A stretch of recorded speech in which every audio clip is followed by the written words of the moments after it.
الحمدللہ رب العالمین والعاقبۃ للمتقین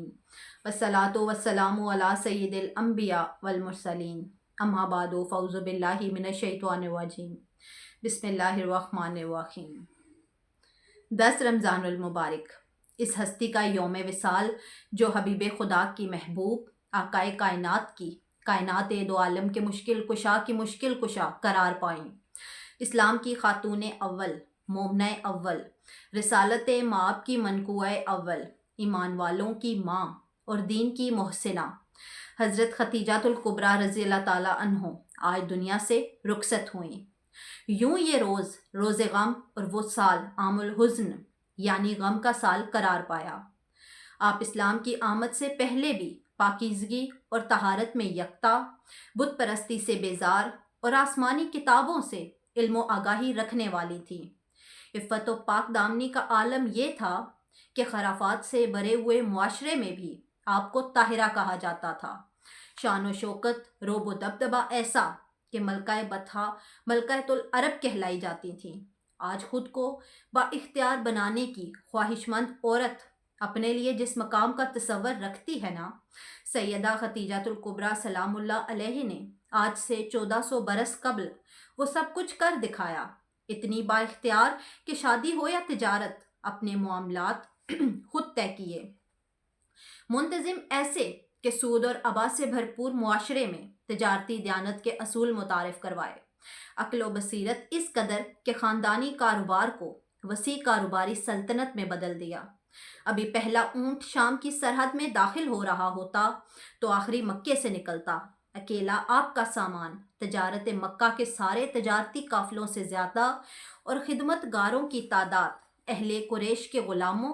اور مویشیوں سے زیادہ ہوا کرتی تھی۔ سامان تجارت سے لدے ہوئے اونٹ چلیں تو تا حد نگاہ زمین دکھائی نہیں دیتی تھی، لیکن یہی عرب کی ملکہ جب عقد محمد صلی اللہ علیہ وآلہ وسلم میں آ جائیں تو ایسی تابعدار، وفاشار، خدمت گزار زوجہ کہ اپنا سب کچھ سرکار کے قدموں میں نچھاور کر دیا۔ مکہ سے غار ہرا کا مشکل ترین راستہ، لیکن آپ صلی اللہ علیہ وآلہ وسلم جب غار ہرا میں قیام کرتے تو مکہ سے 2.5-3 میل دور کا یہ مشکل ترین سفر پیدل طے کر کے آپ کے لیے کھانے کا اہتمام کرتی۔ دشوار گزار پتھریلے پہاڑی رستوں سے پیر زخمی ہو جاتے، لیکن شوہر کی خدمت کے جذبے میں کمی نہیں آتی تھی۔ یہ وہی منزل تھی ناظرین جب جبرائیل امین نے اللہ کا سلام آپ کو پہنچایا اور جنت میں محل اور اعلیٰ مقام کی بشارت دی۔ اللہ پاک نے قرآن پاک بالخصوص سورہ احزاب میں سوال خواتین کے لیے چناٹ، اوصاف، کائنات، صادقات، صابرات، خاشعات، متصدقات، صائمات، قافزات اور ذاکرات کا ذکر کیا۔ آپ نے قناعت، صدق، صبر، خشیت، صدقہ و خیرات، صوم، صلوات، عفت و عظمت، ذکر و افکار، سب کی مجسم تصویر آپ کی ذات تھی۔ حضرت فاطمہ الزہرا کی اپنی والدہ کی وفات پر رسول اللہ صلی اللہ علیہ وآلہ وسلم سے سوال پر حضرت جبرائیل علیہ السلام نے فرمایا، رسول اللہ فرماتا ہے کہ فاطمہ کو میرا سلام دیجیے اور بتا دیجیے کہ ان کی ماں جناب آسیہ اور مریم کے ساتھ جنت میں زندگی گزار رہی ہیں۔ بلا شبہ ناظرین، ام المومنین کی زندگی ہر عاشق رسول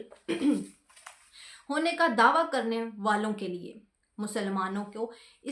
اسلام کے اصل تقاضوں سے آگاہ کرتی ہے۔ دعا ہے کہ اللہ ہر اہل ایمان کو دین کی راہ پر ایسی استقامت عطا کرے جیسی ہمیں سیدہ ختیجہ الکبریٰ کی حیات طیبہ میں نظر آتی ہے۔